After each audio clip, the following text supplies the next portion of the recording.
સર્વે ભાવિક ભક્તોને જય શ્રી કૃષ્ણ. પુરુષોત્તમ મહાત્માએ અધ્યાય 21મો. પુરુષોત્તમ પૂજન વિધિ. વાલ્મીકી બોલ્યા, ધાતુની મૂર્તિનો અગ્નિ સંસ્કાર કર્યા પછી પ્રાણ પ્રતિષ્ઠા કરવી ન કરે તો ધાતુ જ ગણાય છે. જમણા હાથે પ્રતિમાના 2 ગાલનો સ્પર્શ કરી તે મૂર્તિના દેવપણાની સિદ્ધિ વિષ્ણુ દેવતાની પ્રાણ પ્રતિષ્ઠા કરવી. મૂર્તિઓના પ્રાણોની પ્રતિષ્ઠા કર્યા વિના જે ધાતુ હતી તેવી જ રહે છે, પણ તેમાં દેવાયતન પ્રાપ્ત થતું નથી. હે રાજા, બીજા દેવોની પ્રતિમાઓમાં પણ તેઓની સિદ્ધિ સારું પ્રતિષ્ઠા કરવી. મંત્રથી પુરુષોત્તમના બીજ મંત્રને જાણનારે મૂર્તિની પેઠે હૃદય ઉપર અંગૂઠો રાખીને આ મંત્રથી હૃદય પ્રતિષ્ઠા કરવી. અદ્રશ્ય પ્રાણા પ્રતિપતુ પ્રાણ હરંશુષ અરને દેવ અસ્તેત સસ્યાવાળા સ્વાહા આ યજુર્મંત્રોનો બોલી અને આ રીતે વેદના મૂળ મંત્રને અંગન મંત્રથી સર્વ પ્રતિમાઓમાં પ્રાણોએ પ્રતિષ્ઠા કરવી. અથવા તો ચોથી વિભક્તિ જેના અંતમાં છે એને સ્વાહા જેના અંતમાં છે એવા નામના મંત્રોથી પ્રયત્ન વડે દેવોને સંભાળતા પ્રતિષ્ઠા કરવી. આમ પ્રાણોથી પ્રતિષ્ઠા કરી પછી પુરુષોત્તમનું ધ્યાન કરવું. જેની છાતીમાં શ્રી વત્સ ચિહ્ન છે એવા શાંત નીલ કમળની પાંખડીના સરખી કાંતિવાળા 3 વાંકા ભાગોથી સુંદર રાધા સહિત પુરુષોત્તમનું નિરંતર ધ્યાન ધરવું. દેશ તથા કાળને ધારી અને વાણીને નિયમમાં રાખી પવિત્ર તથા નિયમવાળા 16 ઉપચારોથી પુરુષોત્તમને પૂજવા. હે દેવોના દેવ ઈશ્વર પુરુષોત્તમ શ્રી કૃષ્ણ, આપ રાધા સહિત તમે મારું પૂજન ગ્રહણ કરો. શ્રી રાધા સહિત પુરુષોત્તમને નમું છું, આહ્વાન આપું છું. આમ કહીને આહ્વાન કરવું. હે દેવ ઈશ્વર પુરુષોત્તમ, આપ જુદા જુદા રત્નોવાળું સોનાથી શોભિત આસન ગ્રહણ કરો છો. શ્રી રાધા સહિત પુરુષોત્તમને આસન આપું છું. એમ કહીને આસન દેવું અને ગંગા વગેરે તીર્થોમાં મેં પ્રાર્થના કરી સુખાકારી સ્પર્શ જણાવ્યું છે, પણ એને ધોવા ગ્રહણ કરો એમ કહીને પાણી આપવું. હે હરિ, રાધા સહિત જે ગોપીઓના આનંદ માટે નંદરાય ઘેર જન્મ છે તે આપેલું અર્ધનું જળ અંગીકાર કરો. આમ બોલી અને અર્ધ જળ દેવું. અને હે ઇન્દ્રિયોના નિયંતા, મેં આપેલું સોનાના કળશમાં રહેલું જે ગંગાનું જળ છે તેનું આચમન કરો એમ કહી આચમનને દેવું. હે હરિ, આપ કૃપા કરી મેં આણેલા પંચામૃતની પૂજા ગ્રહણ કરી મારા કાર્યની સિદ્ધિ કરો અને આ રાધાને આનંદ દેનારા દૂધ, દહીં, ઘી અને સાકર ગ્રહણ કરો. આમ બોલીને પંચામૃતથી સ્નાન કરાવવું. હે નાથ, હે યોગના ઈશ્વર, હે ગોવર્ધનને ધારણ કરનારા ગોવર્ધનધારી પ્રભુ, હે ગાયોના પાલક દેવ, હું આપને નમું છું. હે નંદનંદન કૃષ્ણ, મેં ગંગાના જળને જેવું ઠંડુ નદી રૂપ તીર્થમાં રહેલું જળે નાહવા આપ્યું છે તે પ્રસન્નતાથી ગ્રહણ કરો એમ કહી ફરીથી સ્નાન કરાવવું. હે સૂરોમાં શ્રેષ્ઠ દેવતા, મેં ભક્તિથી સર્વ કામનાઓના અર્થની સિદ્ધિ સારું 2 પીળા વસ્ત્ર નિવેદન કર્યા છે તે લ્યો એમ કહી વસ્ત્ર અને આચમન દેવું. હે દામોદર, આપને નમસ્કાર હો. મને સંસારરૂપી સમુદ્રથી તારો. હે પુરુષોત્તમ, ઉત્તરીય વસ્ત્ર સહિત જનોઈ લો. આવું કહીને જનોઈ આચમન કરવું.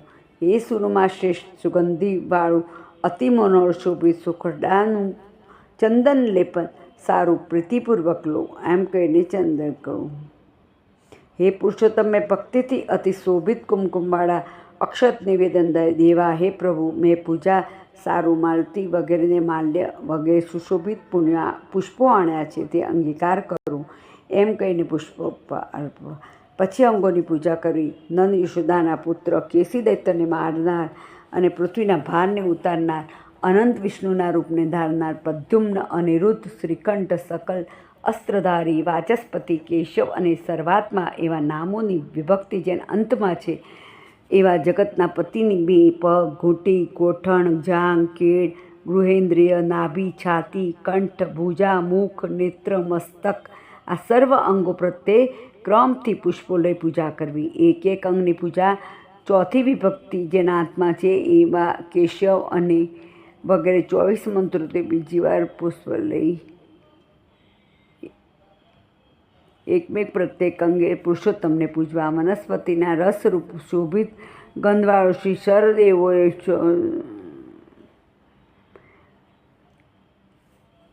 આ ધૂપ ગ્રહણ કરો એમ બોલી ધૂપદેવો અને સર્વદેવોના જ્યોતિરૂપ અને ઉત્તમ તેજરૂપ આત્માના તેજરૂપ અને સ્વયં જ્યોતિરૂપ તમે છો, માટે આપ દીપને ગ્રહણ કરો આમ કહીને દીવો કરવો. હે દેવ, આપ મને અચલ ભક્તિ આપો, ઈચ્છેલું વરદાન આપો, પરલોકમાં સારી ગતિ આપો આમ કહીને નૈવેદ્ય ધરવું. મધ્યમાં પાણી આપવું અને પછી અપોષણ મૂકવી. હે ત્રણ લોકના તાપને નાશ પામનાર, ઇન્દ્રિયોના નિયંતા, મેં આણેલું સોનાના કળશમાં રહેલું ગંગાજળનું આચમન કરવું આમ કહીને આચમન દેવું. હે દેવ, મેં આ ફળ આપની પાસે રાખ્યું છે, તેથી મારી જન્મમાં સફળતા ફળ આપતા હો આમ કહીને શ્રીફળ દેવું. હે પરમેશ્વર, ગંધયુક્ત કપૂરવાળું કસ્તુરી વગેરે સુવાસિત હાથને સાફ કરનારું ચૂર્ણ અંગીકાર કરો આમ કહી કરોદ્વર્તન દેવું. હે દેવ, ભક્તિથી આપેલું સોપારી સહિત મનોહર તાંબુલ ગ્રહણ કરો આમ કહી તાંબુલ દેવું. હે બ્રહ્મના ઘરમાં રહેલ સૂર્ય કે અગ્નિના બીજરૂપ અને અનંત પુણ્યના ફળને દેનાર છો, માટે મને શાંતિ દો આમ કહીને દક્ષિણા દેવી. હે શરદ ઋતુના નીલકમળના જેવા શ્યામ ત્રિભંગથી સુંદર આકારવાળા દેવોના પતિ અને રાધા સહિત એવા વિષ્ણુની આરતી કરું છું આમ કહીને આરતી કરવી. હે જગતના નાથ, રક્ષા કરો, આ ત્રણ લોકમાં નાથ રક્ષા કરો, આપ ભક્તો ઉપર કૃપા કરનાર છો, માટે પ્રદક્ષિણા ગ્રહણ કરો આમ કહીને પ્રદક્ષિણા કરવી. હે યજ્ઞોના પતિ, વેદથી થયેલ યજ્ઞના નિયંતા, હે ગાયોના પતિ, આપને વારંવાર નમું છું આમ બોલીને મંત્રથી પુષ્પ અર્પવા.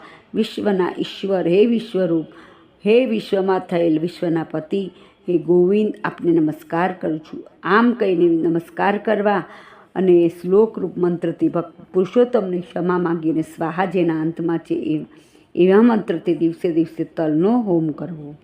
પૂરા માસ સુધી પુરુષોત્તમની પ્રીતિ માટે, સર્વ કામોની ફાળનાની સિદ્ધિ માટે ઘીથી અખંડ દીવો કરવો. યરથર્મૃત્વાત ઇત્યાદિ મંત્રથી વિષ્ણુને પગે લાગી જે ઓછું હોય તે પૂર્ણ કરીને સુખે ફરવું. આ રીતે જે પૃથ્વી તલમાં ભવ પામી પુરુષોત્તમ આવે ત્યારે આનંદથી ભક્તિ વડે નવીન મેઘના સરખી શ્યામ રાધા સહિત એવા શ્રી પુરુષોત્તમ માસના દિવસોમાં પ્રતિદિન વૈષ્ણવને ગુરુ કરી પૂજે છે, તે ભૂતલ પરના સઘળા અતુલ સુખને ભોગવી પછી ઉત્તમ પદમે પામે છે. આ પ્રમાણે શ્રી બૃહદ નારદીય પુરાણમાં પુરુષોત્તમ મહાત્મામાં શ્રી નારાયણને નારદના સંવાદ વિશે દ્રઢ ધનવાના આખ્યાનમાં પુરુષોત્તમ પૂજન વિધિ નામનો 21મો અધ્યાય પૂરો થયો. પુરુષોત્તમ ભગવાનની જય.